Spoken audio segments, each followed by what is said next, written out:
Bonjour chers amis téléspectateurs et bonsoir si vous prenez l'émission en rediffusion. Alors aujourd'hui nous allons être plus graves, nous allons parler de choses importantes qui nous resituent dans notre identité de groupe humain sorti de l'esclavage, de l'immigration et qui a vécu un vécu très dense qui n'est pas encore assez exploré, mais aujourd'hui nous avons la chance d'avoir l'une des personnes qui a pris le temps d'explorer l'un des premiers mouvements que je définis comme identitaire à la Martinique, parce que c'est un mouvement, celui des communistes, qui a essayé de nous situer et de nous donner d'abord une trajectoire de groupe humain qui n'était pas que du bétail dans la plantation.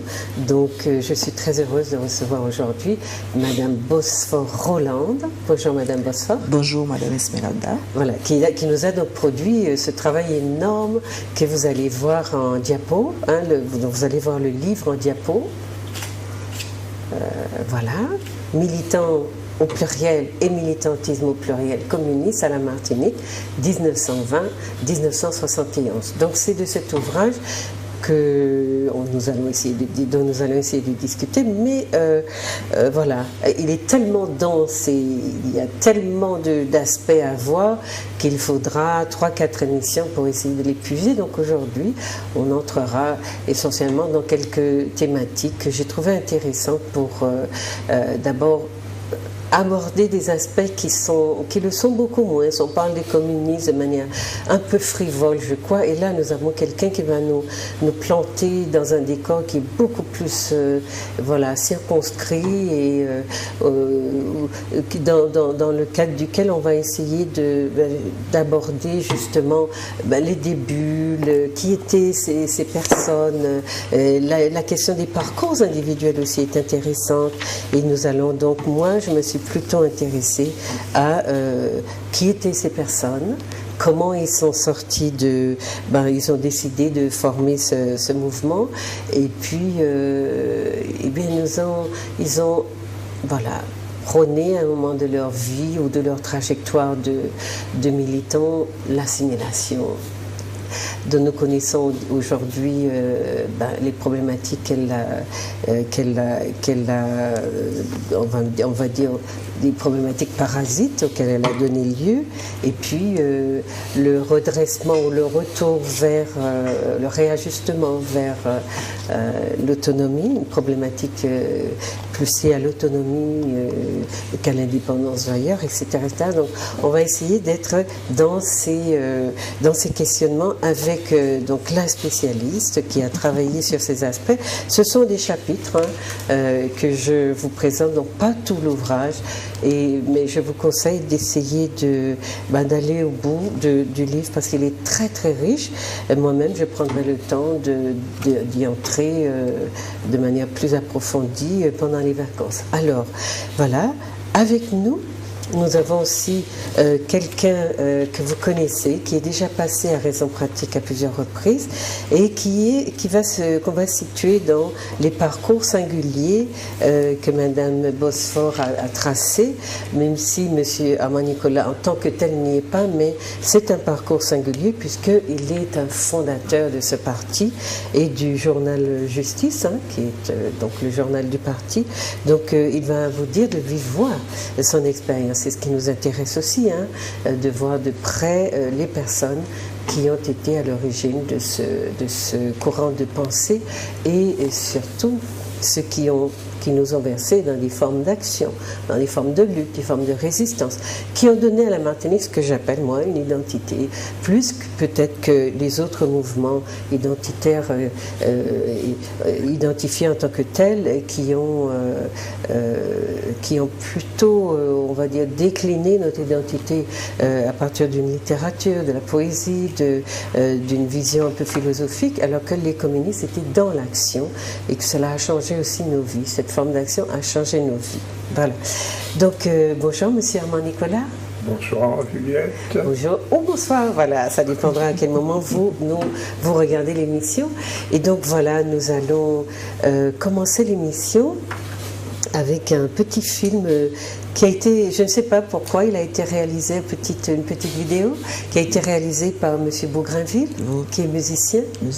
C'est quelqu'un que vous connaissez? C'est quelqu'un que je connais, c'est un ami, et je sais qu'il produit des petites vidéos, et il a voulu bien le faire pour moi. Voilà, c'est très sympathique. Je vous laisse regarder cette petite vidéo avant d'interroger directement Madame Bosphore.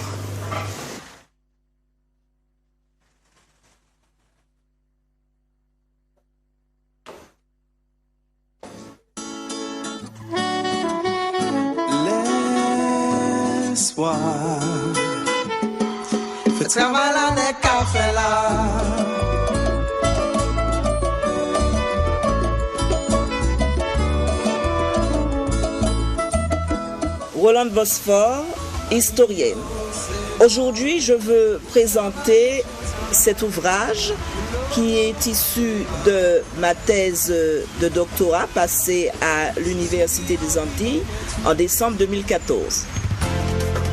Alors, cette thèse s'intitule « Militant et militantisme communiste à la Martinique de 1920 à 1971 ». Et c'est aussi le titre de l'ouvrage.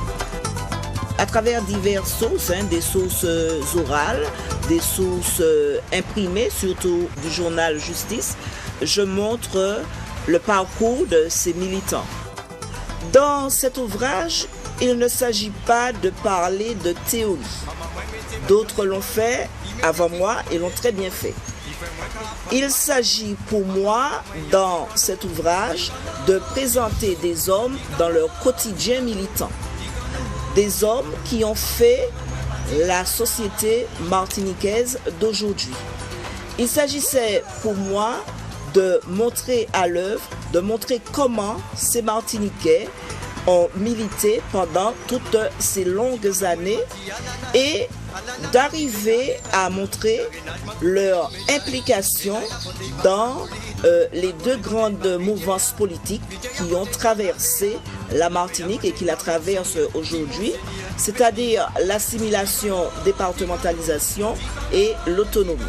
Donc je suis arrivée à cette première conclusion, montrer que les communistes ont une grande part dans ces deux courants. Et puis, il s'agissait aussi pour moi de sortir ces militants de l'ombre, de montrer leur parcours et de faire en sorte que leur mémoire ne soit pas oubliée. L'histoire martinique.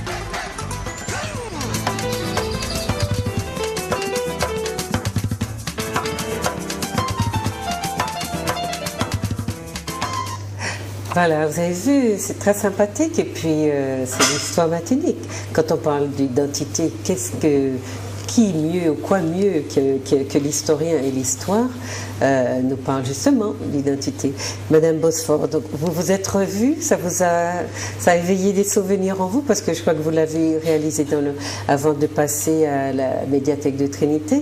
Oui, ça m'a rappelé un peu tout ce parcours, ça m'a rappelé enfin tout ce cheminement que j'ai fait pour arriver à l'ouvrage. C'était pas simple, parce que bon, beaucoup de sources avaient été, je dirais, mises de côté, et il a fallu que j'interroge des militants, les quelques militants qui étaient encore là, dont Monsieur Nicolas, Monsieur Constant, Monsieur Duféal. J'en ai interrogé quelques-uns. Il m'a fallu aussi compulser un certain nombre, vous voyez, de 1920 à 1971, des journaux, les justices, parce que tous les justices sur cette longue période, il m'a fallu les lire, les analyser, et puis il m'a fallu aussi aller là où se trouvent les sources, c'est-à-dire aux archives de la Martinique, mais aussi aux archives nationales. C'est ça.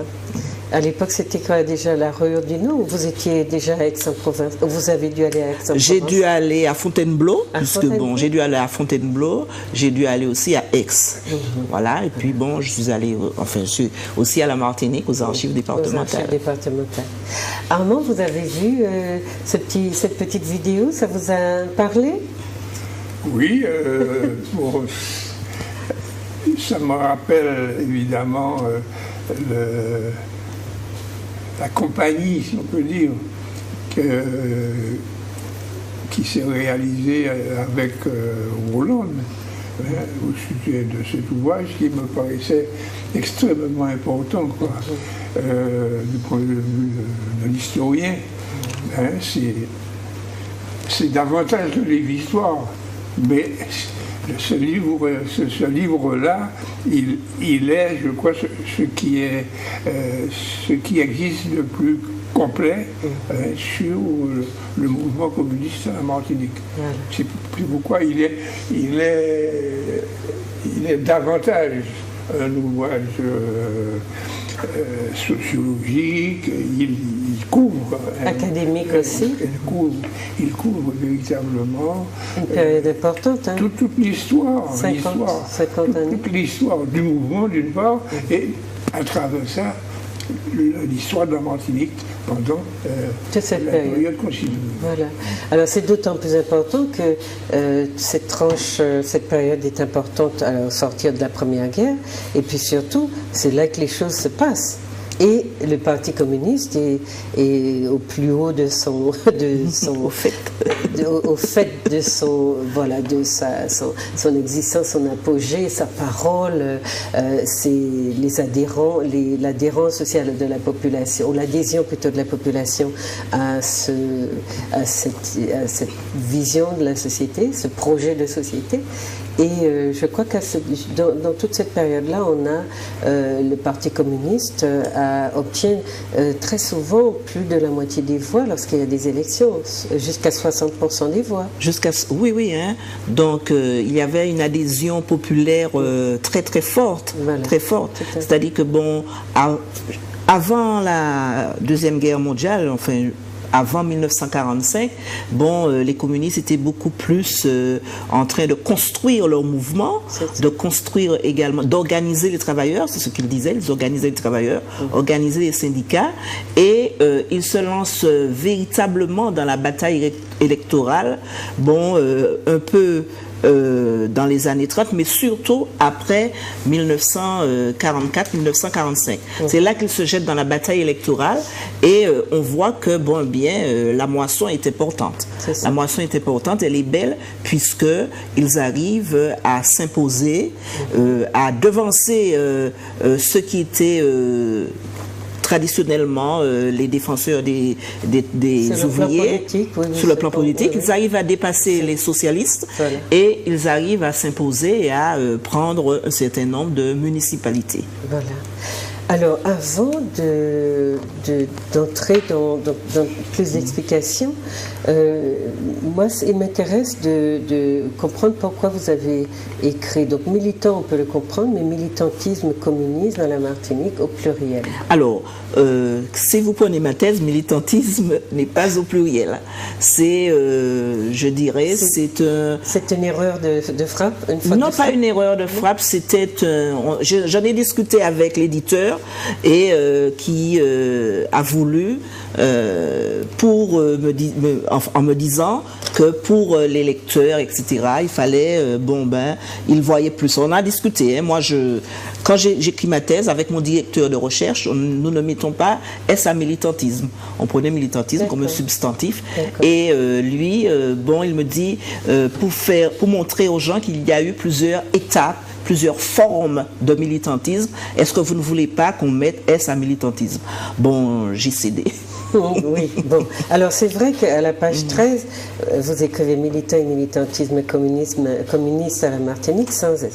Alors, ce que vous dites là par rapport à ce choix de titre, il semble presque inopportun aujourd'hui de parler de communisme, mais le courant de pensée des communistes ainsi que leur présence constante a traversé la société martiniquaise pendant plusieurs décennies durant le XXe siècle. Pendant plusieurs décennies, l'a sans aucun doute façonné, et aucune histoire sociale, aucune histoire des mentalités, aucune histoire politique ne peut l'ignorer. D'accord ? Donc ça, vous plantez le décor, oui, c'est très fort, et on dit à tous ceux qui ont essayé de faire l'impasse sur cette période ou sur l'importance de ce parti, et surtout des personnes qui l'ont porté, attention. Et c'est pour cela que je parlais, moi, d'identité.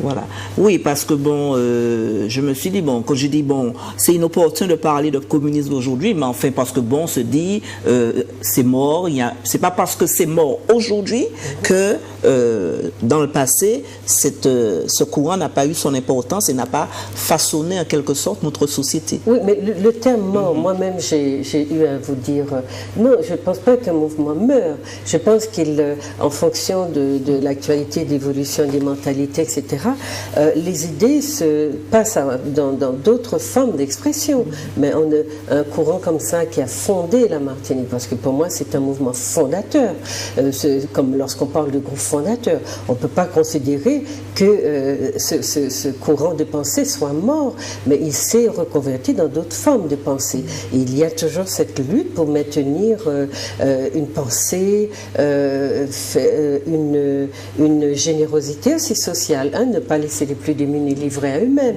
À mon avis, ça existe, c'est encore bien présent, mais ça se décline autrement. Oui, oui. Non, pourquoi j'ai insisté dessus, c'est parce que bon nombre de personnes m'ont dit, mais enfin, tu vas parler de communisme, tu vas t'enfermer, tu vas... Non, donc à ce moment-là, j'ai voulu montrer qu'il fallait en parler justement, qu'il fallait montrer l'importance de ce mouvement à ce moment-là. Oui, mais je crois qu'il est encore important. Ça a été un ferment. Et puis c'est très paradoxal d'entendre nos compatriotes dire t'enfermer alors qu'on parle. Parler, c'est justement pas s'enfermer. Écrire en plus. Écrire comment on va dire ça, qui pérennise. Et bien justement, le mouvement, vous lui avez donné ces lettres d'immortalité en écrivant sur ce mouvement et sur ceux qui ont contribué à ce travail. Donc, dans cette... vous parlez de la structuration du mouvement donc à partir des années 1920, et ma question c'était celle-là, pourquoi avez-vous choisi cette période? Mais avant 1920-1961, ce qui représente une cinquantaine d'années. Hein? Monsieur Armand Nicolas, vous voulez nous dire quelque chose à ce sujet-là? L'idée de mettre militantisme au pluriel vous semble correspondre à cette réalité que votre éditeur présentait comme étant apparemment assez logique. Il y a eu des formes de militantisme très différentes. Le militantisme, sous l'expression qu'on utilise, parce que ça définit tout de suite un ensemble cohérent, hein, mais qui en même temps évolue avec la société, évolue avec les changements qui s'effectuent dans la société, dans les structures mêmes de la société. Hein, le mouvement communiste et par conséquent le militantisme n'est pas le même que à tous les moments de l'histoire. Il change, il est obligé de changer. Le militantisme... moi j'aurais dit il s'adapte. Parce que l'idéologie, le fond idéal... La pratique. Oui. C'est la la pratique qui change, voilà. On ne milite pas maintenant comme on militait il y a... Mais la pratique change aussi. Je prends un exemple. En 1920, où il y a les premiers communistes qui se comptent sur les doigts des deux mains, c'est tout, mais qui sont des gens extrêmement actifs et qui veulent diffuser leurs idées, hein, avec les moyens qu'ils ont. C'est-à-dire peu de choses. Un exemple, en 1920, quand faisaient les communistes, eh bien, les 5 ou 6 ils montaient dans la voiture d'un copain, hein, en l'occurrence c'était souvent le docteur Nadal, l'un des premiers, des fondateurs, hein, du groupe de Jaurès. Et ils avaient un programme, de la sortie. Ils sortaient sortaient le dimanche, et le dimanche, ils allaient à des endroits qu'ils avaient déterminés où il fallait aller pour tel intervenir sur le terrain, oui, auprès de... Alors c'était un groupe de copains, de gens vraiment qui en voulaient, puisqu'ils savaient qu'ils n'étaient pas nombreux, mais ils savaient que ce que ça représentait. Et bon, c'est comme ça qu'ils faisaient. Quand on voit par exemple ce qui s'est fait au moment de la Seconde Guerre mondiale, on est déjà dans des pratiques. Autre chose.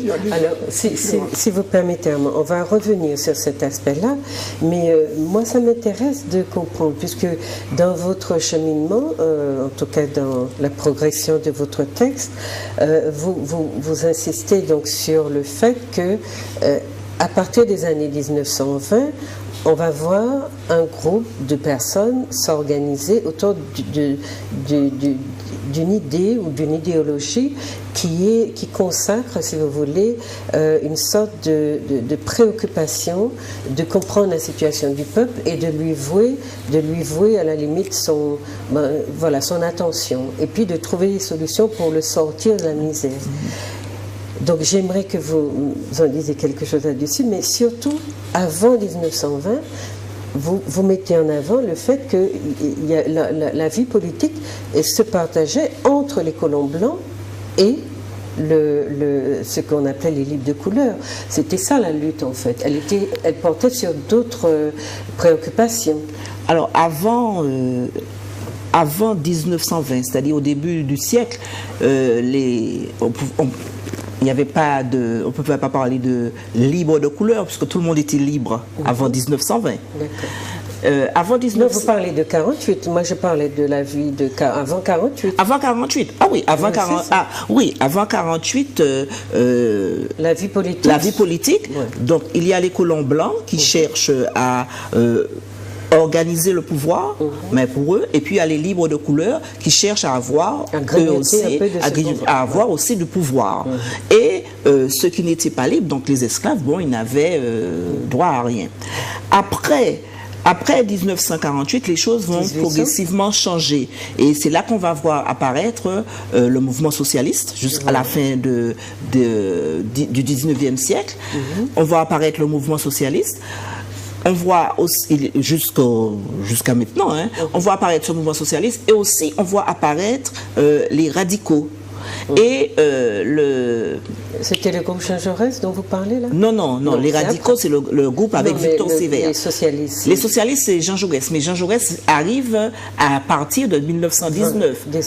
À partir de 1919. Avant le groupe Jean Jaurès, il y a les socialistes et les radicaux qui se partagent chez les Noirs la vie politique. Et puis on a de l'autre côté les patrons, ce qu'ils ont appelé les usiniers. Alors il y a le groupe des usiniers, les socialistes et les radicaux. Donc représentés par la Grosilière, les socialistes. Les socialistes par la Grosilière et les radicaux par Victor Sévère. Et puis on a le groupe des usiniers, les usiniers béquets blancs, voilà. Et c'est à partir de 1920 que les communistes apparaissent vraiment, ils se structurent, ils apparaissent. Ça, comme je le dis, les idées marxistes existent déjà depuis la fin du 19e siècle, mais n'étaient pas vraiment marquées, puisque Jules Monroe, qui est le chef de file des communistes, il militait avec Joseph Lagosilière. C'est ça. Il militait avec Joseph Lagosilière. Et c'est en 1919-1920 que le mouvement commence à se structurer. Et aussi avec la création de justice, avec la création du groupe de Terre-Saint-Ville, puisque Jules Monroe habitait le centre de Fort-de-France, et ils avaient un pied-à-terre à Terre-Saint-Ville. Et le groupe se crée à Terre-Saint-Ville. Et il y a beaucoup de travailleurs qui vont commencer à les aider, à les soutenir, sans pour cela s'inscrire dans le parti ou dans le groupe même. On va voir d'ailleurs, il y a une raison à cela. Donc ce qui est intéressant, c'est puisqu'on essaye de voir un petit peu l'évolution de la pensée politique à la Martinique, donc on sort d'un conflit qui est pratiquement racial, et on va entrer tout doucement dans un conflit qui est plus de classe. De classe, oui, oui. Mais la question raciale n'est qu'étouffée en fait. Parce qu'elle est là. Et dans le comportement de Césaire, on va retrouver des traces, un ressurgissement de cette forme de conflit sur laquelle, à mon avis, on n'a pas beaucoup, on ne s'est pas assez exprimé. Mais bon, ça c'est un autre travail, une autre recherche à faire. Donc, ce qu'il y a de caractéristiques que vous nous montrez dans le mouvement communiste, et donc que vous étayez par la présentation que vous faites, eh bien, c'est vrai que le début de leur structuration, c'est 1920, et qu'il marque une sorte d'originalité dans la vie des peuples, si on compare les communistes de France aux communistes de Martinique, parce que la caractéristique, c'est d'abord que les communistes ne sont pas implantés dans la classe ouvrière, qu'ils ne sont pas d'origine ouvrière. C'est quelque chose d'assez extraordinaire. Oui, c'est ce qui fait justement leur, je dirais, entre guillemets, leur originalité. Alors qu'au départ, les communistes sont, on dirait, les porte-drapeaux de la classe ouvrière. Et justement, et les communistes français, pour eux, le parti devait être ce qui permettrait aux ouvriers de sortir ils prennent justement, voilà, ils prennent l'exemple de Thorez, qui est l'ouvrier que le parti a mis en avant, qui est devenu quelqu'un, voilà. Absolument.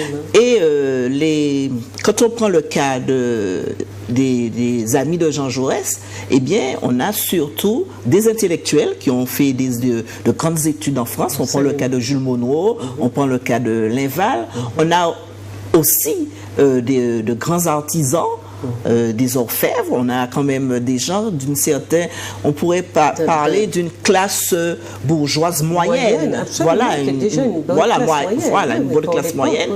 Et puis des gens qui ont fait des études, ce ne sont pas des gens en dehors de Bissol, mais qui va se quand même former. Bissol, c'est l'exemple à la Thorez, de l'ouvrier qui est formé par le parti. Eh bien, ce sont surtout des gens qui ont quand même, des intellectuels. Et l'autre caractéristique, ce sont des citadins, des urbains. Des urbains, tout à fait. Des urbains. Alors, très important de le souligner. Alors que le communisme, dans les grandes villes de France, va commencer dans les périphéries banlieusardes ouvrières. Exactement. Alors que là, ça prend naissance au cœur de la ville. Voilà.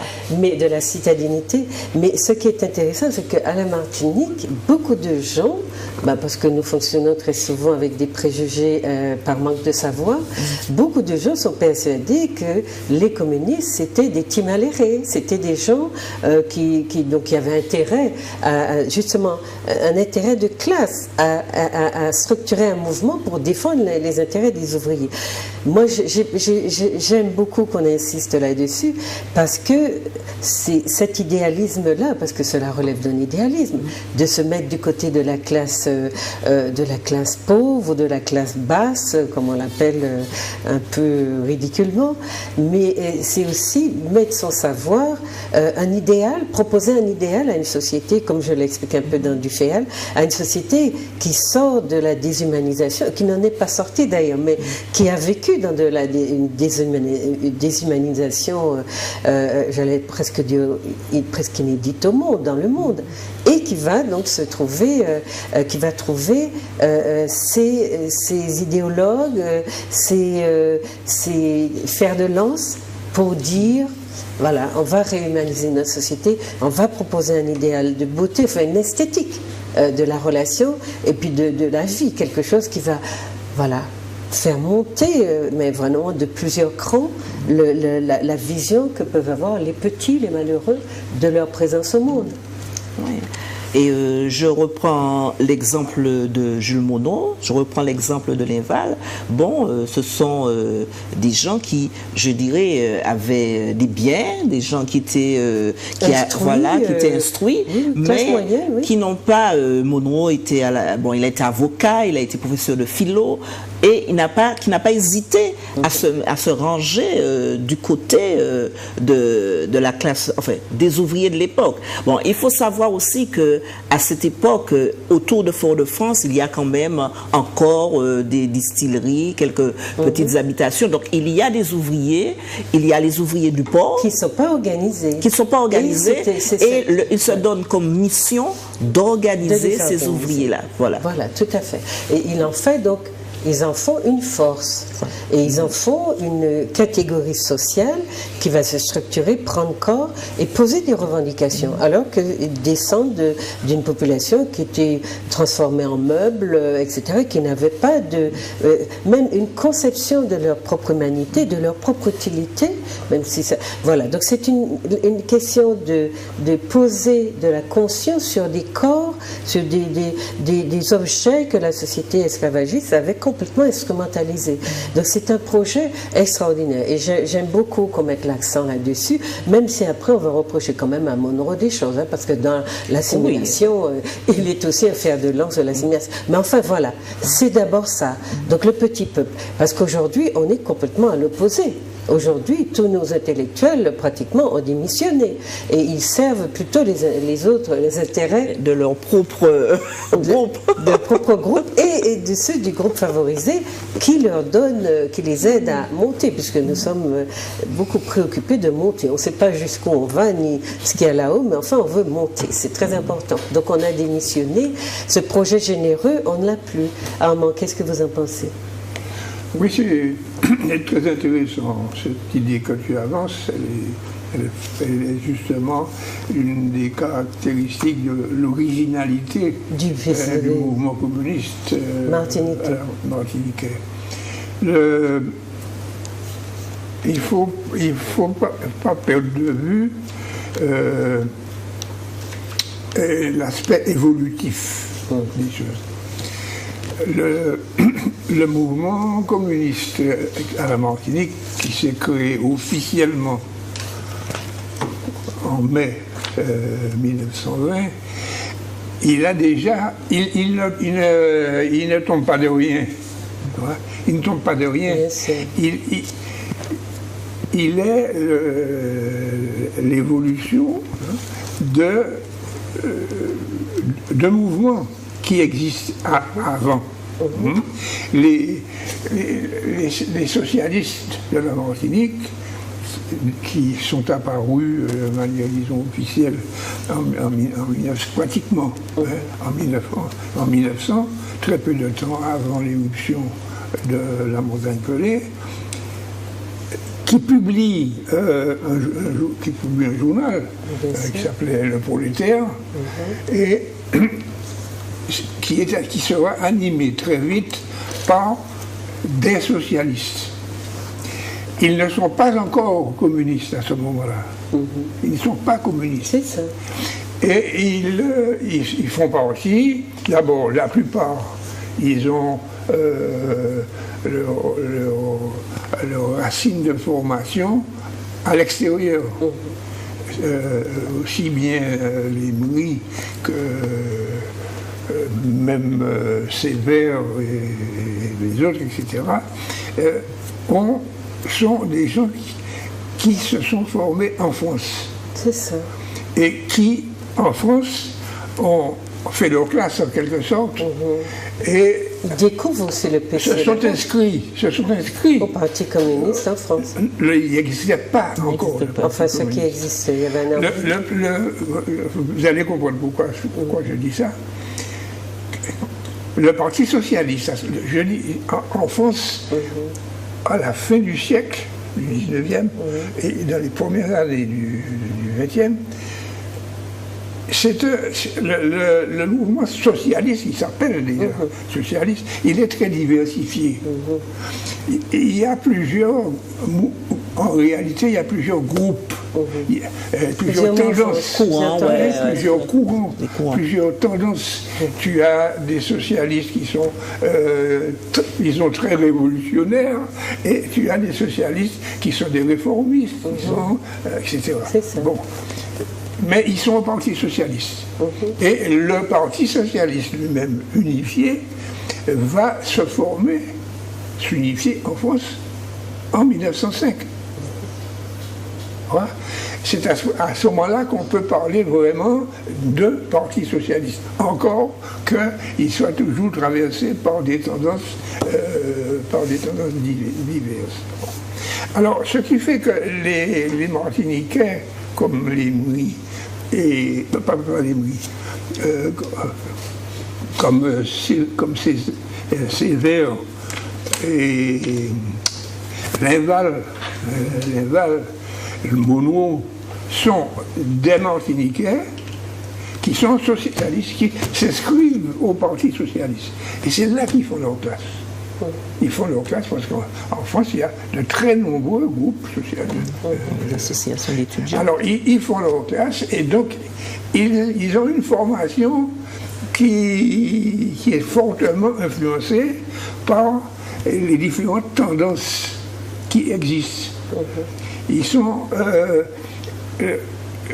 Ils ne forment pas un groupe à part, encore que ils ont formé le groupe des étudiants, le groupe des marxistes, un groupe marxiste. Ils se présentent souvent comme marxistes. Voyez, ils ne portent pas encore l'étiquette communiste. Alors, qu'est-ce qui va se passer? C'est que, comme ils sont dans le Parti socialiste en France, ils évoluent au sein et avec le Parti socialiste. Or, le mouvement révolutionnaire mondial commence à se constituer et à se développer à ce moment-là. Et la Première Guerre mondiale, qui a enfanté, si on peut dire, le communisme, oubliez ça. Le terme communiste, le parti communiste, n'existait pas encore.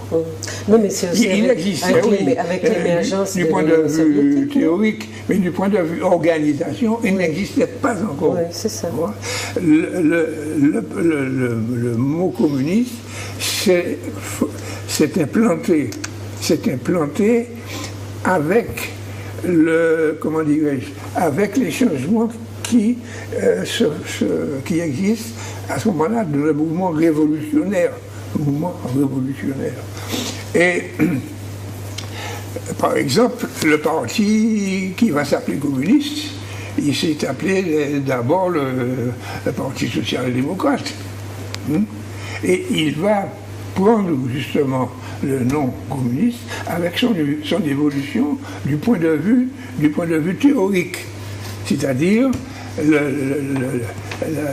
la prise en main du mouvement par des révolutionnaires plutôt radicaux, à la tête desquels se trouve Lénine.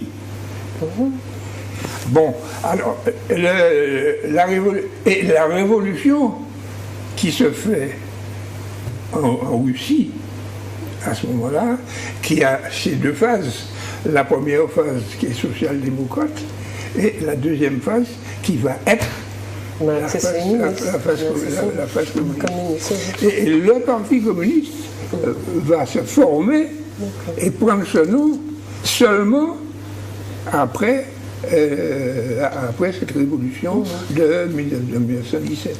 Mais chez nous, il va se passer quelque chose, peut-être que Mme Vosfort va l'expliquer, c'est le mouvement Jean Jaurès, le groupe Jean Jaurès, qui, lui, va se transformer en groupe communiste. Au départ, comme le disait Armand, le groupe Jean Jaurès, c'est un groupe socialiste. Ils se définissent comme...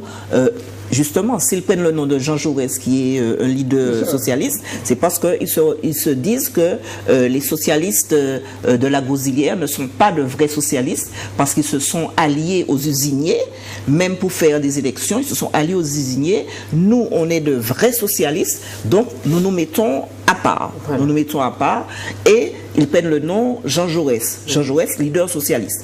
Et ce n'est qu'en 1920, ils vont à l'exemple de ce qui s'est passé en France, parce qu'en France, en 1920, au congrès de Tours, il y a aussi une scission. Les socialistes d'un côté et l'autre groupe qui prend le nom de communistes. Et ils font la même démarche. Ils se disent, bon, on avait pris le nom de groupe socialiste Jean Jaurès pour nous démarquer des lagosiliéristes. Eh bien, nous, Ils le font en 1921, le temps, puisque décembre 1920, le temps que ça arrive à la Martinique, en 1921, ils décident d'être groupe communiste Jean Jaurès. Donc, mais au départ, comme me le dit Armand, c'était des socialistes. Tout le monde était socialiste. Issu de ça. Voilà. C'est-à-dire c'est d'abord une question de... Voilà. C'est un héritage de la division de la société division entre droite et gauche. Et donc, entre réformistes et puis voilà, et révolutionnaires. Se disent cela, nous on est les vrais, donc on va de ce côté, et ça se passe à partir de ce moment-là que le groupe va se structurer encore beaucoup plus et va commencer à étudier toutes les théories, toutes les phases la phase de structuration dont vous parliez, continue, qui est d'abord d'essayer d'élaborer une théorie du mouvement, une pensée du mouvement, la défense des travailleurs, alors que la Gauziléris c'était surtout, bon, c'est ce qu'ils le disent, des postes, c'était les élections, eux ils se disent non, nous ne sommes pas là pour aller aux élections. Voilà, et ils vont décider d'organiser les ouvriers, et c'est à ce moment-là que Bissol va se diriger vers la bourse du travail, essayer de réorganiser la bourse du travail, de réorganiser les ouvriers, et voilà. Donc c'est une démarche qui est autre et qui va beaucoup plus loin que celle de la Gauziléris. Donc les lecteurs pourront trouver dans votre progression, dans l'explication, donc comment justement on parle du groupe communiste qui se crée à ce moment-là jusqu'aux années 20, mais jusqu'aux années 30. Mais vous parlez donc à la page 52 du tournant des années 30 justement, parce que donc le mouvement dans un premier temps avec des intellectuels martiniquais partis en France étudier, revenus à la Martinique avec une idéologie, un idéal qui va prendre constituer un corpus justement qui fera qu'on parlera d'idéologie, mais ils vont commencer donc à s'ouvrir où c'est la classe ouvrière ou des membres de la classe ouvrière enfin ce qu'on va appeler les ouvriers, il n'y a pas encore de classe structurée, et qui vont investir donc ce courant-là, s'intéresser au communisme. Alors, comment se font les rapprochements justement? Alors, il y a un premier rapprochement qui se fait par l'intermédiaire de l'organisation syndicale. Donc, ils essaient d'organiser les ouvriers, notamment les ouvriers du port. Il faut savoir que sur le port, il y avait les charbonniers, il y avait les lessiveuses, il y avait tout un monde qui gravitait sur le port, et ils vont déjà aller vers ces ouvriers pour les organiser. Et parmi ces ouvriers, il y en a beaucoup qui se sont démarqués. Par exemple, ils vont aussi vers les ouvriers du bâtiment, vers tous les ouvriers, tous les jobbers des marchés de Fort-de-France. Et parmi les ouvriers du bâtiment, il y a quelqu'un qui se démarque, Albert Crétinoir par exemple. Et tout cela vont venir grossir les rangs du groupe communiste qui va et c'est cette période de l'organisation syndicale qui va justement permettre à ce parti et de rayonner, parce que d'essayer de sortir justement de Fort-de-France pour aller vers les deux gros bourgs, on ne parlait pas de villes et de communes, vers les deux gros bourgs qui étaient tout proches de Fort-de-France, c'est-à-dire Lamentin et Schellcher. Alors parmi les noms que vous avancez, puisque vous parlez de nouveaux venus, au courant des années 30, donc un changement s'opéra tant dans l'attitude des communistes présents à la Martinique que dans la composition du groupe, qui s'étoffa largement. Les militants du groupe Jean Jaurès se trouvèrent face à de nouveaux adeptes de la cause ouvrière. Et donc vous citez, comme vous l'avez dit, M. Crétinoir, Victor Portel, Victor Lamont sur le port, c'est quelqu'un qui travaillait sur le port. Herman Eugène, Bernadé, Lambert Sainte-Croix. Bon, on entend beaucoup moins parler d'eux, parce que M. Lamont est resté dans les M. Lamont est resté dans le mouvement. Bon, M. Crétinoir est mort très jeune, donc M. Portel était déjà un homme assez âgé, donc qui aura des responsabilités. Voilà. Et Herman Eugène Moins, et puis Lambert Sainte-Croix qui sera exclu du mouvement. Donc on entend parler moins d'eux. Donc il y a tout ce groupe de jeunes ouvriers.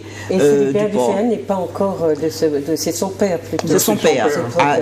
À ce moment-là, il est encore un gamin, puisque en 1934, lors de la mort d'Aliker, il est encore un gamin. Donc il est encore un gamin. C'est son père qui va. Mais son père était parmi les premiers. Son père était avec Auguste Dufayel, avec Bissol. C'était quand même la première génération. C'était la première génération. Et puis il y a la deuxième. On parle aussi de nouveaux venus. Il y a aussi les nouveaux venus de jeunes intellectuels aussi, voilà. De légitime défense. C'est là que va de René Ménil. Oui, les années 30. Mais vous dites que cela entraîne aussi la confrontation à de nouvelles idées sociales, économiques, politiques, culturelles, beaucoup plus radicales que celles de la première génération. Hein? En un mot, carrément révolutionnaire. Voilà. Et on n'est pas étonné de trouver le nom de monsieur Légitimus Étienne et Tellus-Léraud, oui. Voilà. René Ménil, surtout. Léraud, je pensais à Léraud de Légitime Défense. Voilà, donc vous citez René Ménil, Jules Marcel Monroe, Michel Pélotin, Maurice Sabas-Kitman, Auguste Thésée, Pierre et Simon Yoyot, etc. Ceux-là sont plus radicaux en quoi? Alors, ils sont plus radicaux parce que, bon, déjà, ils ont une attitude vraiment qui, je ne dirais pas choquante, mais une attitude révolutionnaire dans la mesure où ils sortent de leur groupe d'origine, parce que ce sont des fils de bourgeois qui font des études en France. À cette époque, si on peut aller faire des études en France, c'est qu'on a un soutien, on a les moyens, mais voilà. Et ce sont ils seront arrivés en France, ils seront confrontés à toutes sortes d'idées marxistes et les idées, la révolution soviétique, elle fait son chemin dans le reste de l'Europe et ils seront là avec ces idées. Ce seront vraiment de vrais révolutionnaires. La révolution, le pouvoir aux ouvriers. Ils arrivent avec des mots que les premiers, déjà dans le vocabulaire, ça change. Déjà aussi dans les idées, ils changent et ils sont vrais. Ce sont ce qu'on appelle de vrais révolutionnaires. Des gens qui étaient prêts à changer la Martinique, à changer la société, et ils vont même accuser les premiers communistes de tiédeur. Oui. Voilà. Mais est-ce qu'on lui retrouve un peu avec la CGT? Parce que la CGT en France, elle se forme comme ça, avec une composante qui est beaucoup plus radicale, qui veut changer la société, qui veut renverser l'ordre inégalitaire. Donc, qui veut fonder justement un ordre nouveau. Est-ce qu'ils sont inspirés à ce moment-là par ce courant? Parce que CGT et Parti communiste en France vont cheminer ensemble. Oui. Eh bien, à légitime défense, ils vont dénoncer beaucoup les travers de la société et ils vont justement montrer que tous les travers sociaux qui existent à cette époque, c'est-à-dire pendant l'entre-deux-guerres, découlent justement de la société esclavagiste qui n'a pas, en quelque sorte, qui n'a pas balayé, qui n'a pas mis les choses bien à plat. Et ils le démontrent. Alors que les premiers communistes disaient, nous ne sommes pas là, ce n'est pas un combat de race, hein, c'est un combat de classe. C'est-à-dire que nous venons contre les usiniers, les gros planteurs, etc., qui ont accaparé les terres. Mais eux, ils disent, oui, mais la question de la race, ils disent, s'ils ont accaparé la terre, c'est parce que c'était eux. Ils font le lien, justement. Ils font le lien pour montrer que les usiniers, comme les communistes les appelaient, le groupe des usiniers a accaparé les terres parce que, justement, ce sont les descendants des colons, des esclavagistes. Et ils font le lien avec dans cette société coloniale de l'époque, ils font le lien avec la société esclavagiste et ils disent que malgré l'abolition, rien n'a vraiment été réglé. Voilà. Ils disent rien n'a été réglé. Voilà. Donc il faut changer. Il faut changer. Proposer, monter d'un cran dans l'action et radicaliser celle-ci et puis montrer que voilà. Parce que le nom de Léraud, Étienne Léraud, qu'on retrouve dans Légitime Défense comme quelqu'un de très engagé et qui pose vraiment la question raciale de manière bien plus, j'allais dire, bien plus agressive que Aimé Césaire l'a fait, montrait aussi que cette préoccupation-là était présente. Alors, moi, ce qui m'intéresse, c'est de comprendre justement comment, voilà, on voit déjà, si vous voulez, en germe, se dessiner des clivages, des zones de rupture entre donc des tendances. On est encore regroupé, mais il y a déjà des clivages dans, à mon avis, ce qui va aussi que va accélérer Césaire, dans le mouvement qui se crée. Parce que vous disiez que c'est vrai, le mouvement communiste se structure d'abord idéologiquement avant de s'ouvrir à la classe ouvrière et de porter son combat, le combat de cette classe. Mais on voit des tendances dans ce mouvement. Alors, c'est aussi le propre du communisme de gommer les tendances. Parce qu'ils arrivent avec leurs tendances, mais à la fin des années 30, même déjà des 35, il n'y a plus d'écart. Il n'y a plus, justement, il y a une uniformité. Où sont partis ceux qui étaient porteurs de tendances? Oui, bon, il faut dire que le plus virulent, Étienne Léraud, n'est plus. Hein, il n'est plus. Enfin, quand on dit virulent, on va mettre des guillemets parce qu'en fait, il ressentait l'oppression et donc il exprimait sa souffrance de cette façon. Et puis, tous ne sont pas venus au mouvement communiste à la Martinique. Bon. Il y a le cas de René Ménil, qui va rester le théoricien du groupe communiste pratiquement jusqu'à sa mort. Hein, il va rester. Et puis, mais les autres, bon, quand on prend le cas de, par exemple, d'Auguste Thésée, de Pierre et Simon Yoyot, ils auront un cheminement, quand Légitime Défense sera interdit, parce que Légitime Défense est une revue qui ne paraît qu'une fois. Qu'une fois, elle est interdite. Voilà. En 1932, un seul numéro, c'est interdit, et ceux qui sont là, qui avaient des bourses, ont vu leurs bourses supprimées, etc. Donc, ça a été très très difficile pour eux. Donc, le cas de Thésée et de Pierre et Simon Yoyot, ils vont devenir un peu moins... Je dirais qu'ils vont rentrer dans le rang, voilà. Et puis il y a d'autres qui vont revenir à la Martinique, qui vont essayer de s'implanter et puis d'implanter leurs idées. On prend aussi le cas de Jules Marcel Monroe qui va changer de cap complètement. Donc il se doit-il Jules. Il s'appelait Jules aussi. Il s'appelait Jules Marcel. Jules Marcel. Parce qu'il y avait un Marcel qui n'a pas dévié, lui. Non, il n'a pas dévié. Alors, Jules Marcel Monroe, a dévié en quoi faisant? Alors, il a dévié à l'assimilation. Il était par rapport à l'assimilation? Jules Marcel, je ne parle pas de Jules le père, je parle de Jules Marcel le fils, qui était à Légitime Défense, aussi virulent que ses camarades étudiants, et qui, pendant la guerre, alors la Seconde Guerre mondiale, pendant la Seconde Guerre mondiale, sous des couverts de résistance, va s'allier avec des groupes de droite, voilà, et puis qui va finir sa vie pratiquement au Front National. Très, très, très paradoxal. Il meurt très, très, très vieux. Hein. Il meurt à 97 ans ou 92 ans, je crois. Et il a des écrits. Il est resté en France. Il est resté en France. Il n'est jamais revenu. C'est ça. Mais d'ailleurs, il était considéré comme une des têtes pensantes justement du courant un peu équivalent au Front National. Quoi. Mais est-ce que on n'a pas un courant ce sont des individus en tant que tels qui se positionnent de cette façon-là et qui se démarquent donc de l'ensemble. Donc cette mouvance-là qui porte une parole plus radicale, qui est plus identitaire, mais peut-être plus ancrée sur des règlements de compte qui sont liés à l'histoire raciale de notre pays, elle n'a pas donné en tant que telle, parce que c'est pas les prémices de la négritude. Qu'est-ce que c'est? Non.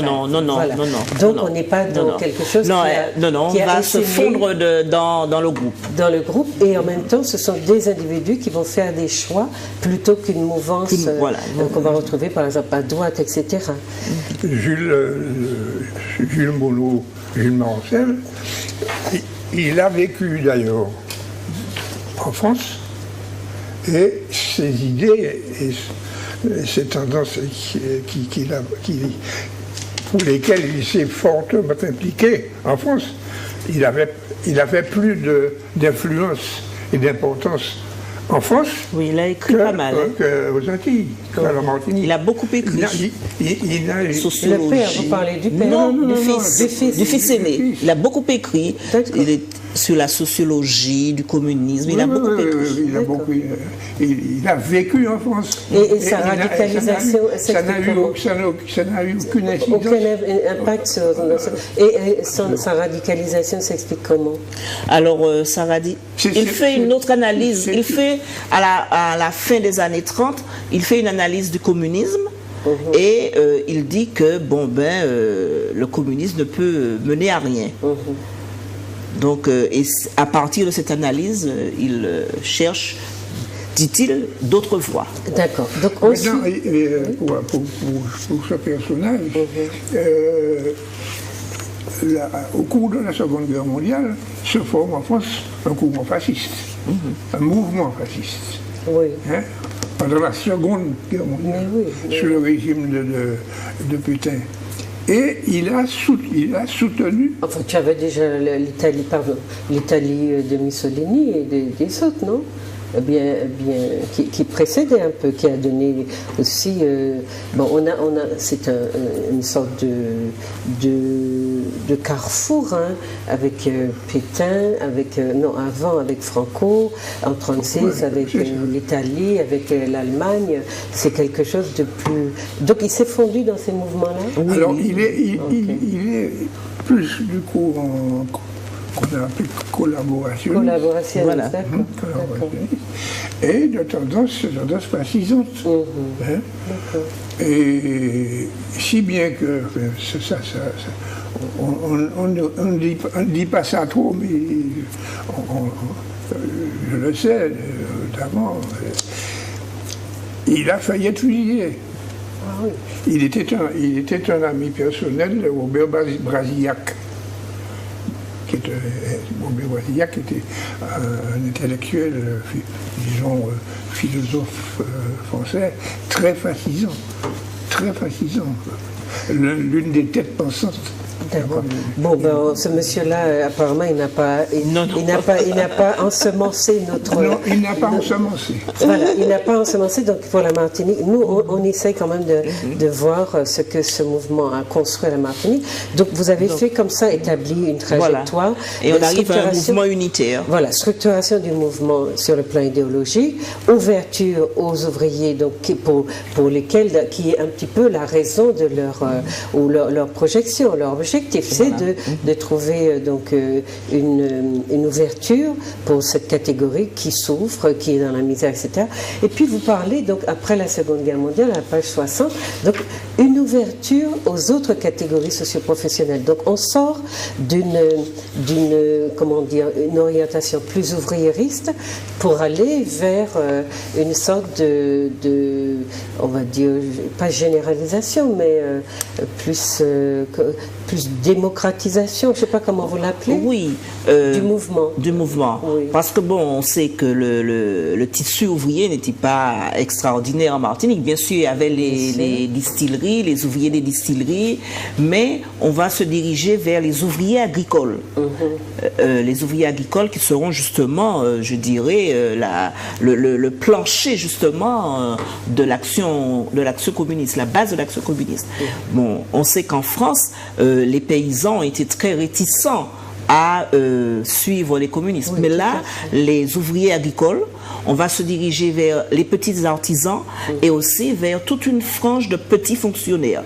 Beaucoup de petits fonctionnaires, beaucoup d'instituteurs, mais aussi, chose paradoxale, beaucoup de fonctionnaires des impôts, par exemple. Il y avait beaucoup de fonctionnaires des impôts, des petits fonctionnaires, des petits artisans, des pêcheurs qui venaient, qui sont arrivés justement après la guerre au mouvement communiste. Et c'est ça qui va lui donner son audience, justement, son importance. D'accord. Alors, ces petits, comment vont vivre tous ces mondes parce que le mouvement prend de l'ampleur, l'ascendance du parti sur, bien sûr, j'allais dire, un projet de vie de ces classes défavorisées ou travailleuses, etc. Parce que là, on touche tout d'un coup, progressivement, à la petite bourgeoisie. Celle qui est la couche inférieure de la classe moyenne, qui elle a fondé le parti. Hein? C'est-à-dire qu'on a l'impression que le projet qui est effectivement de la classe ouvrière, eh bien, a commencé par une élite et progressivement on va toucher ou on va vraiment faire adhérer ceux qui étaient pour lesquels cette classe était, que cette classe se proposait de représenter. On a l'impression d'un cheminement inverse au cheminement traditionnel communiste, mais c'est un peu ça, parce que bon, quand on regarde... Sans paupérisation. Parce que là, on n'est pas dans de la paupérisation. Non. On est dans une espèce de trajectoire inverse des idées. Et c'est l'organisation, c'est la structure même de l'organisation des communistes qui va permettre justement d'aller chercher tous ces ouvriers agricoles, parce que on sait que les syndicats et la structure politique marchaient, la structure syndicale marchaient de pair. Donc aller à la recherche, à la rencontre, je ne vais pas dire à la recherche, à la rencontre de tous ces ouvriers agricoles dans tous les bourgs, dans les campagnes, structurer cette organisation en cellules, en sections, c'est ce qui va permettre d'aller à leur rencontre et d'organiser le mouvement. Donc, après la guerre, au sortir de la guerre, lorsque la parole politique est retrouvée, eh bien, le mouvement se structure encore plus à nouveau et on va voir la création dans les bourgs et dans les campagnes de ces cellules ou des cellules je dirais pratiquement familiales où on retrouvait les membres de toute une famille et qui vont permettre à au mouvement de s'asseoir. Et justement, il va retrouver justement, je dirais, son objectif. Je ne veux pas dire que ce sera atteint, mais enfin, c'était ça l'objectif. Voilà, c'est ça l'objectif. Voilà. Aller à la rencontre de ces ouvriers, de ces personnes, les organiser, leur faire comprendre où était leur intérêt. Parce que voilà, chaque fois que je discutais avec les anciens militants, ils me disaient, notre but c'était de leur faire comprendre où était leur intérêt, que l'intérêt de l'ouvrier ne pouvait pas être le même que l'intérêt du patron. Chaque personne avait des intérêts différents. Donc, comprendre qu'il faut se battre pour son propre intérêt, pour l'intérêt de sa classe. D'accord. Ben, chers amis téléspectateurs, j'espère que vous trouvez cette histoire passionnante et que vous aurez envie de vous plonger dans l'ouvrage, qui n'est pas du tout inaccessible. Il est gros, c'est vrai, mais prenez le temps de le consulter. Et puis on n'est pas obligé. C'est vrai que pour comprendre la chronologie, l'évolution du mouvement, c'est bien de commencer de lire les premières parties telles qu'elles sont, que vous les avez écrites, mais enfin, voilà, on peut décider de prendre un chapitre. On peut décider, par exemple, de lire la troisième partie. Voilà.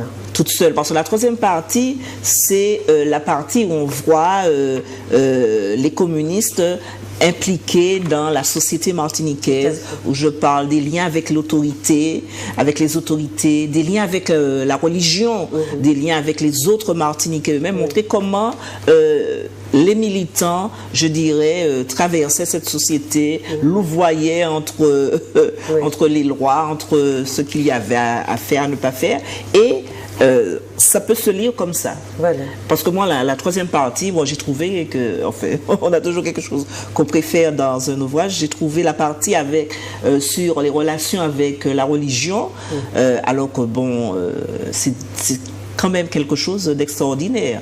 On n'aurait pas cru que les communistes auraient eu des relations avec le monde religieux. Mais ce qui est intéressant, c'est justement de constater que c'est un mouvement qui est, on va dire, qui prend d'abord naissance en France, qui s'inspire d'une structure qui existe en France, qui va se transporter chez nous et qui va être habité ou pratiqué de manière tout à fait spécifique. Voilà. Et c'est cela qui fait eh bien justement que malgré, parce qu'on va en venir un peu à l'assimilation, malgré nos réflexes d'assimiler, il y a quelque chose qui est de l'âme d'un peuple, d'une trajectoire personnelle, enfin j'allais dire personnelle, trajectoire de peuple, et qui nous donne justement, qui contribue à nous inscrire dans une identité qui, quoi qu'on dise, quoi qu'on fasse, eh bien se démarque de celle de la mère patrie, entre guillemets. Donc ça, c'était mon hypothèse, montrer que le parcours de ces militants et ce militantisme était particulier. Et particulier. Voilà.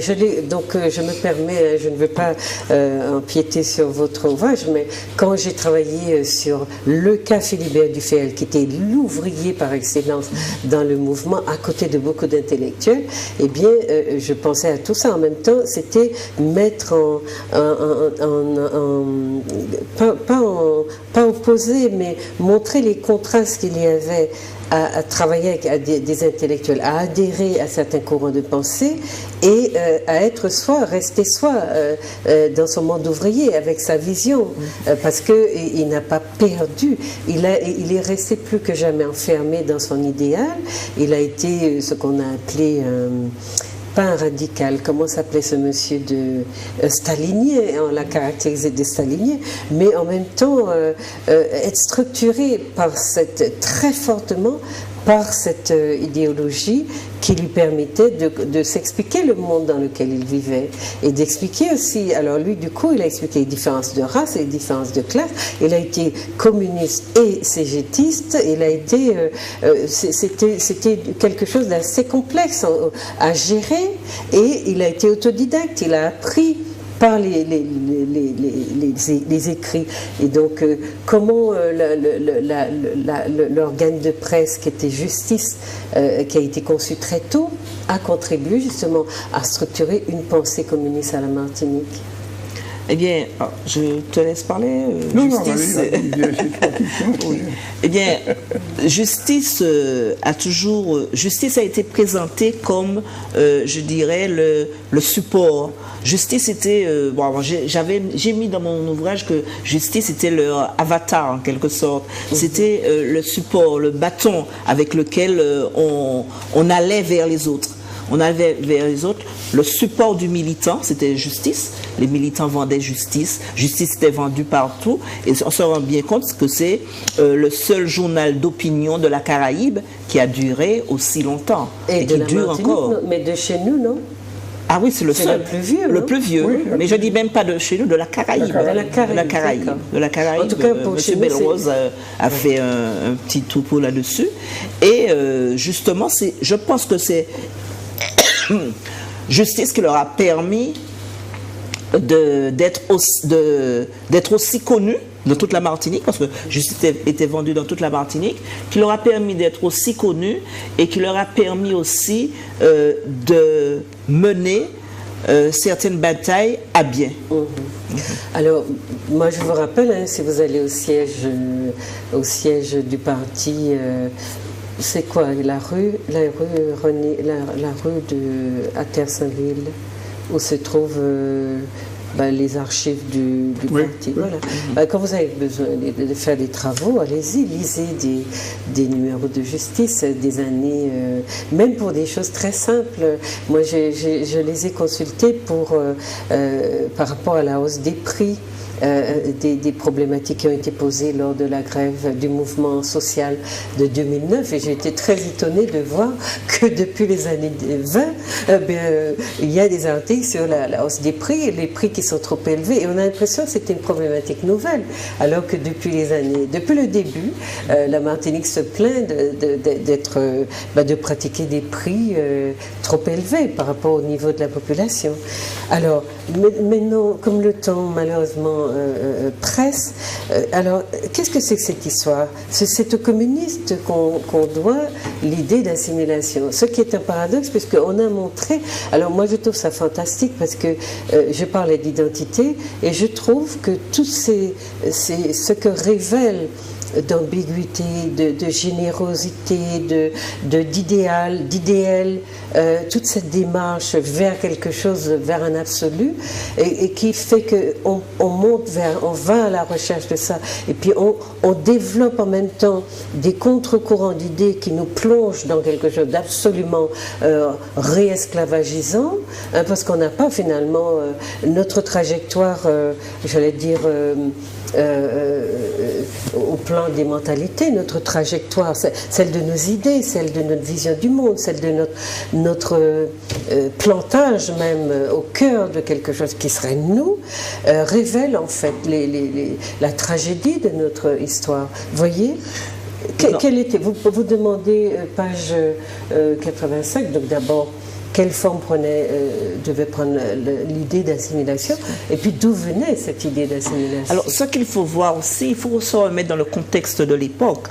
Il faut voir que l'idée d'assimilation prônée pas seulement par les militants communistes, mais avant aussi, ils l'ont portée, s'opposait à l'idée des usiniers, à l'idée des colons blancs. Oui. C'était aussi pour s'opposer à cette idée, parce que je n'ai pas trouvé d'écrit, hein, mais j'ai trouvé, enfin d'écrit de colons blancs là-dessus, mais j'ai trouvé des lettres de députés, un député guadeloupéen, je crois, Satino de Liméry, député martiniquais, qui disait les usiniers veulent que la France paie ses dettes avec la Martinique et la Guadeloupe. Donc, les colons blancs le veulent. Donc, l'assimilation, c'était aussi s'opposer à cette idée. S'opposer aux idées des colons blancs et s'opposer à l'idée que la France pourrait payer ses dettes. En se débarrassant ses dettes de la Première Guerre vis-à-vis des États-Unis. Mais ça révèle quelque chose aussi de notre identité, des craintes qu'on a et qu'on n'a pas perdues. De ne pas être détaché. De ne pas être détaché, parce que, je dirais peut-être, c'est le syndrome de Stockholm, on s'attache à son... Oui, on s'attache à son dominant. On s'attache à son dominant. Mais en même temps, on se sépare de son diable. Enfin, il y a le diable dans la maison. Ou voilà. le feu Alors, dans la maison. ce qu'il y a, c'était, on préfère rester avec la France qu'être avec les colons, qu'avec les colons, voilà, qui allaient nous dominer, qui allaient... Donc, il y a aussi cette idée-là. Oui. Donc... entre deux mots, on choisit le monde. On choisit le monde. Et puis aussi, quelle forme devait prendre cette assimilation?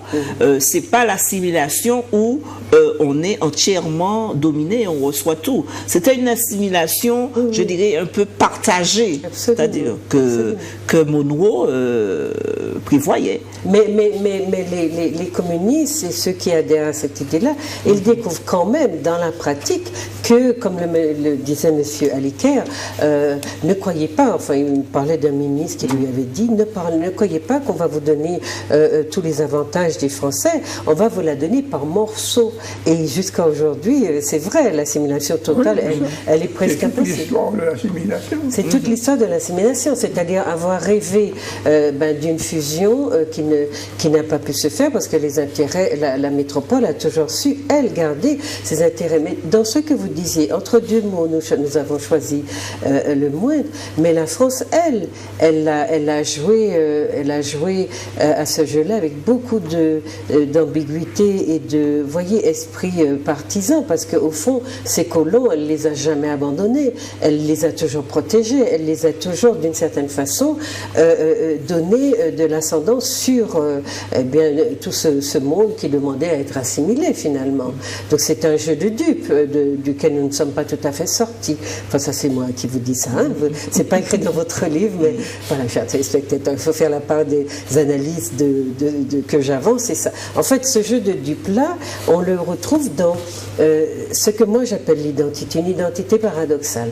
Tout ce que nous faisons, tout ce que nous structurons devient paradoxal parce que nous ne pouvons jamais aller au bout de nos choix, puisqu'il y a trois acteurs en jeu. Il y a les colons, les descendants, la France qui joue en faisant quoi? Qu'elle protège, alors qu'en réalité, il s'agit de tirer profit d'eux, mais de protéger les autres. Et puis, nous, dans tout ça, nous sommes aussi dans ce jeu entre qui va nous rapporter le plus, à qui on va suivre le mieux, enfin bref, c'est quelque chose. Moi, je parle de ça donc, en tant que sociologue, psychosociologue. Comment penser à l'identité de la manière que nous avons de le faire, par rapport à des livres qui nous disent qu'on a des travers, qu'on a ci, ça, si on n'intègre pas l'idée que les structures sociales participent à la construction de cette identité, ou sont de cette construction, et qu'on sorte dans des descriptions un petit peu stéréotypées, qu'on va puiser dans des théories qui conviennent à des sociétés qui sont stabilisées depuis déjà longtemps, alors que nous sommes encore en train, on est sur des sables mouvants, on n'a pas trouvé encore cette stabilité-là.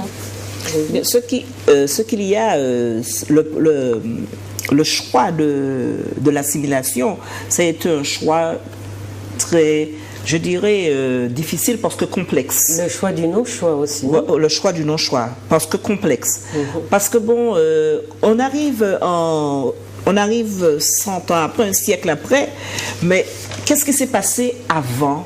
Qu'est-ce qui s'est passé de la libération, enfin, de 1848 à 1946? Qu'est-ce qui s'est passé? Quelle éducation a été donnée?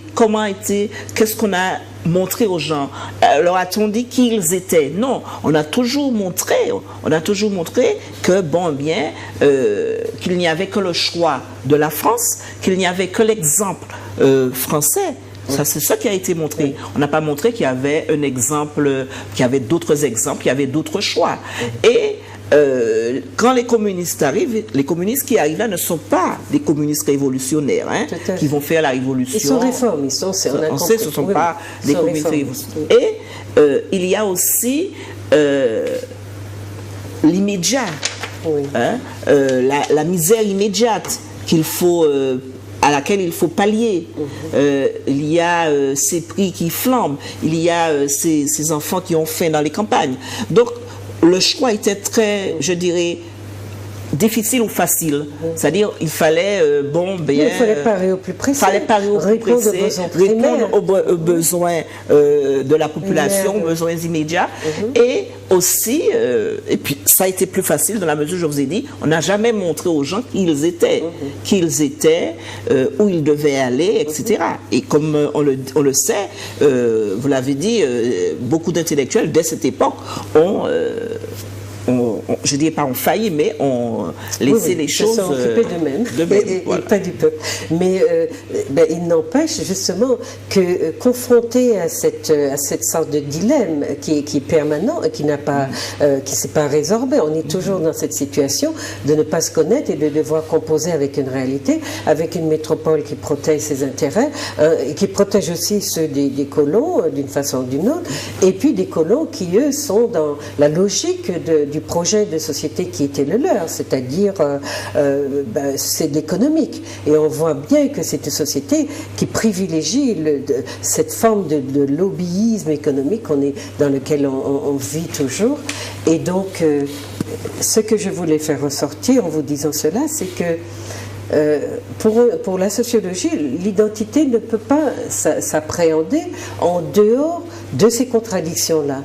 Or, ce que nous découvrons dans les livres, toute cette littérature qui a fait de nous des malades mentaux, ou demi-malades mentaux, à mon avis, c'est beaucoup trompé, parce que nous sommes lus à travers des filtres ou des théories qui ne correspondaient pas du tout à la complexité de la situation dans laquelle nous étions, de nous construire sans aucune connaissance de nous-mêmes, et de nous construire donc, en nous projetant sans arrêt sur le jeu politique, le jeu des intérêts économiques. Voyez, donc ça c'est passionnant.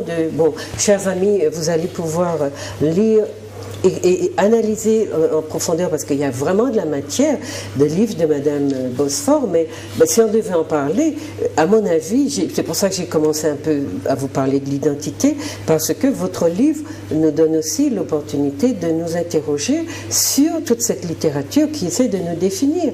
Et je pense que c'est en analysant en profondeur ce mouvement communiste dans toute sa générosité, dans toutes ses contradictions, dans tout son acharnement à défendre un peuple qui mourait de faim, qui est mort de faim pendant très longtemps et qui aujourd'hui est gavé littéralement.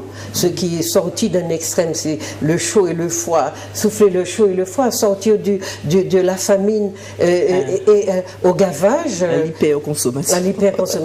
Voilà. Quelle chance avons-nous de nous trouver dans autant de difficultés, et quelle chance avons-nous, puisque nous nous reprochons de ne pas être profonds, de ne pas descendre en nous-mêmes. Où allons-nous si nous descendons en nous-mêmes, pour tomber dans quel gouffre, puisque nous n'avons aucune accroche fixée dans ce gouffre pour essayer de nous tenir à quelque chose. Voilà. Avant qu'on aille, je voulais qu'on parle un peu d'Armand, mais on ne vous a pas présenté Madame Bosphore. Moi, je fais toujours un peu tout à l'envers, chers amis, mais vous allez voir. Si vous allez prendre l'émission qu'elle a faite avec Monsieur Violeton sur Martinique Première, je crois, c'était en mars 2016. Oui. Vous allez voir l'aspect du féminisme, parce que le courant communiste est à l'origine aussi du féminisme, enfin du courant féministe. Moi, j'aime pas trop ce mot-là, mais enfin, voilà. Vous pourrez donc écouter l'organisation féministe. L'organisation, puisque Madame Bosphore présente donc l'apport du mouvement communiste à ce mouvement. Mais vous êtes donc professeur au lycée de Trinité, vous dites avoir... Vous êtes encore professeur? Non, je ne suis plus au lycée de Trinité, je suis ingénieur au labo AIHP. D'accord. Donc, ingénieur en quoi? Ingénieur de recherche. De recherche. Donc c'est pas la peine de dire ça, parce que vous disiez que vous étiez membre du laboratoire de recherche en histoire du patrimoine de la faculté de lettres, sciences humaines, etc. Qu'est-ce qu'on fait quand on est ingénieur de recherche? Alors, quand on est ingénieur de recherche, on fait le suivi éditorial des ouvrages et de la recherche qui se fait. Des publications donc, du laboratoire. Voilà. D'accord. Alors, vous avez parlé, sur la question de l'assimilation, il y a vraiment vraiment beaucoup de textes de l'ouvrage que vous pourrez consacrer à cette problématique. Vous parliez donc du parcours singulier de militants. Oui. Alors, à la page 473. Et donc, j'ai pas vraiment vu le nom d'Armand, mais j'ai pensé... Oui. Pas dans les parcours militants, mais dans les secrétaires. J'ai présenté 3 secrétaires. Donc moi, je me suis arrêtée à... Voilà, les 3 secrétaires qui ont marqué le courant communiste.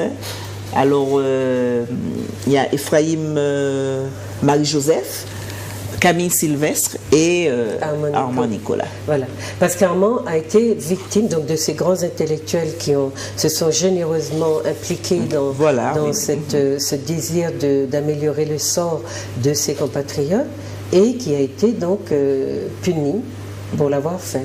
Voilà. Par le pouvoir central. Mais avant lui, je prends le cas d'Ephraïm Marie-Joseph qui a dû quitter la Martinique. Il a dû quitter la Martinique en 1952. Voilà, parce qu'il était fonctionnaire et c'était où il restait, où il perdait son poste. Donc il est parti. Voilà, mais Armand a refusé de partir. Armand a refusé de partir. Avec plusieurs autres, Monsieur Mauvois, Monsieur Guiteau, Walter Guiteau et Guy Dufont. Et Guy Dufont. Donc ceux-là ont refusé et ils ont été, comment est-ce qu'on appelle ça? Ils ont été révoqués. Ils ont été révoqués de leur fonction. Donc cela a eu des conséquences. Et on s'est battu. Le mouvement populaire avait intégré la revendication de la réintégration. Et, toutes les manifestations, il y avait des banderoles, réintégration. De ces 4 personnes. Et donc, vous avez donc, pendant 10 ans été écarté de votre métier. Oui, 14 ans. 14 ans, et cela vous a fait aussi, a eu des conséquences sur la retraite que vous touchez aujourd'hui. Bon, bien sûr. Voilà. Et alors, comment avez-vous vécu cet ostracisme? Eh bien, je dis toujours que dans le militantisme, il y a bénévolat. Ah oui? Je dis que c'est une des conditions du militantisme. Mais comme je n'avais comme moyen d'existence que mon traitement de fonctionnaire et que je le perdais, je me suis retrouvé sans rien. Donc pendant 10 ans, 14 ans, sans rien? Sans rien. Sans salaire. Je n'ai eu aucune activité publique.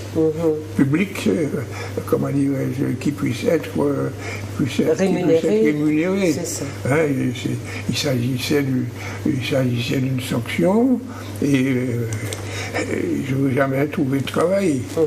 Alors on rappelle, Armand, que la sanction, c'était parce que vous étiez communiste et que vous n'aviez pas le droit vous aviez préposition par rapport à quelque chose, un événement particulier, ou c'est simplement parce que vous étiez militant communiste?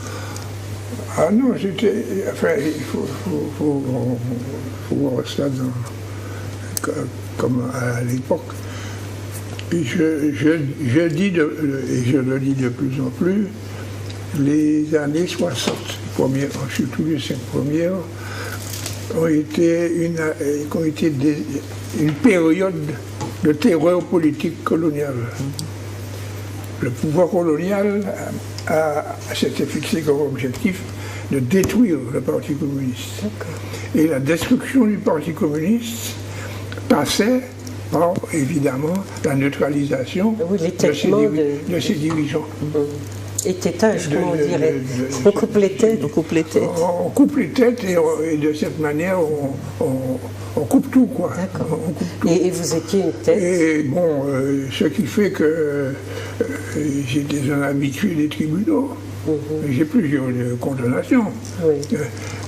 Heureusement, elles n'étaient pas des condamnations, comment dirais-je, c'était des sursis. C'était des sursis, c'était des amendes. Oui. La plus importante, c'est quand j'ai été poursuivi pour avoir préconisé l'autonomie, Oui. Où le jugement le dit carrément, quoi. C'est parce que j'ai voulu séparer la Martinique de la France. D'accord. Et c'est pour ça que j'ai été condamné, mais je n'ai pas été condamné avec sursis.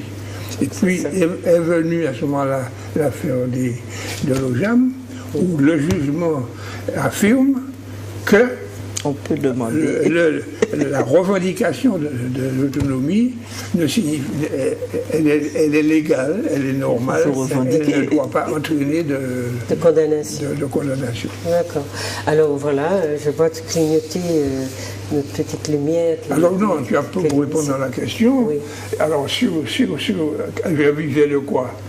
Ben, j'étais dans un parti où la base de son existence, c'est la solidarité. Oui. Les camarades qui étaient fonctionnaires ont cotisé. Pour t'aider. Ont cotisé pendant les 14 ans. Oui. Hein, ils versaient l'argent au parti d'après ce qu'ils pouvaient faire. Les conditions n'étaient pas les mêmes pour tout le monde. Et c'est avec cet argent qu'on me versait un salaire, un salaire en tant que secrétaire, d'ouvrier du bâtiment. Un salaire de brigade. Bon, chers amis, on est en train de... Donc, l'émission se termine. Je voulais demander... Donc, voilà, vous pourrez saluer votre téléspectateur et puis vous dire, chers amis, de ne pas hésiter. Donc, l'ouvrage, vous le connaissez.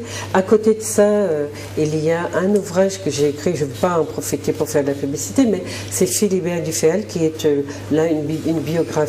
Et vous retrouvez aussi beaucoup d'aspects de la vie du parti et des militants qui viendront donc enrichir aussi, comme pour une étude de cas, la trajectoire du Parti communiste, puisque lui, il était militant communiste et syndicaliste. D'accord? Qu'est-ce que vous voulez dire Alors, déjà, je vous remercie de m'avoir invité pour parler de cet ouvrage. Et puis, parce que vraiment, je tenais à cœur de faire découvrir ces militants dans leur quotidien de militance. Voilà. Et puis, dire à tous ceux qui sont intéressés qu'ils peuvent se le procurer et puis essayer de comprendre. S'il y a des choses qui ne sont pas comprises, nous faisons régulièrement à la médiathèque de Trinité des soirées littéraires, donc ils se tiennent au courant et puis ils pourront y participer et poser leurs questions. Voilà, parce que Mme Bosphore est de Trinité, n'oubliez pas que voilà, elle est venue enrichir la bibliothèque de sa ville et qu'elle a présenté d'ailleurs il n'y a pas très longtemps l'ouvrage. Armand, vous voulez dire quelque chose aux téléspectateurs? Il faut je dis je persiste et signe dans ce que tu viens de dire. C'est un ouvrage remarquable, un ouvrage... Elle n'est pas communiste, hein, Roland. Non, tout à fait. Elle est d'une famille communiste. Oui, tout à fait, c'est ça. Son père était un grand militant, mais elle a écrit cet ouvrage tout à fait scientifique. Oui, bien sûr. Mais on n'a pas besoin d'être militant pour écrire sur son parti. De la même façon, le réflexe. Non, mais de la même façon, on m'a reproché. Le réflexe de beaucoup de gens. Je veux dire, si elle écrit sur le communisme, c'est de la propagande, quoi. Voilà, c'est de la propagande. Mais quand j'ai écrit, moi je ne suis pas non plus communiste, quand j'ai écrit sur Philibert, c'était parce que je voyais ces petites mains qui avaient travaillé à faire avancer les acquis sociaux à la Martinique. Et pour moi, c'était, voilà, et c'était des personnes d'utilité publique. En tant que sociologue, ça m'intéressait. De la même façon, quand j'ai écrit sur les cheveux, tous les gens ont regardé la texture de mes cheveux pour dire, mais pourquoi elle a écrit sur les cheveux? Alors que je suis chercheur et que je peux interroger des problématiques qui sont celles de mon peuple, de ce qu'il vit et qui sont, voilà, qui parlent justement de cette histoire traumatique. Parce que mon questionnement, c'est quand même autour de notre identité. Qui sommes-nous véritablement? Est-ce qu'il faut continuer à nous matraquer avec par l'idée que nous avons commis des fautes en nous trompant de route, ou est-ce que c'est l'histoire qui nous a forgés avec toutes nos contradictions, et au lieu de travailler à nous perfectionner dans je ne sais quelle direction, allons travailler avec ces contradictions et allons enfin les prendre en charge pour trouver des issues, parce que l'être humain, par excellence, a le pouvoir justement d'inventer son présent, d'inventer son identité, d'inventer son futur. Voilà. Je vous remercie, chers amis téléspectateurs. J'espère que vous avez eu du plaisir et que vous avez vu combien est passionnant le travail qui est mené donc de Madame Bosphore et puis qui est autour de la réflexion qui est menée maintenant autour de l'impact qu'a eu ce parti et puis même ses prédécesseurs sur l'identité martiniquaise, parce que mine de rien, il a quand même constitué la base de la formation sociale, de la philosophie même de notre être au monde, puisque nous sommes encore en train d'hésiter entre assimilation totale et autonomie. Voyez. Alors j'espère que vous allez cogiter, vous procurer l'ouvrage et lire sur ce que nous sommes, pour nous appréhender de manière de plus en plus rationnelle et profonde. Merci et puis à très bientôt. Merci. Merci.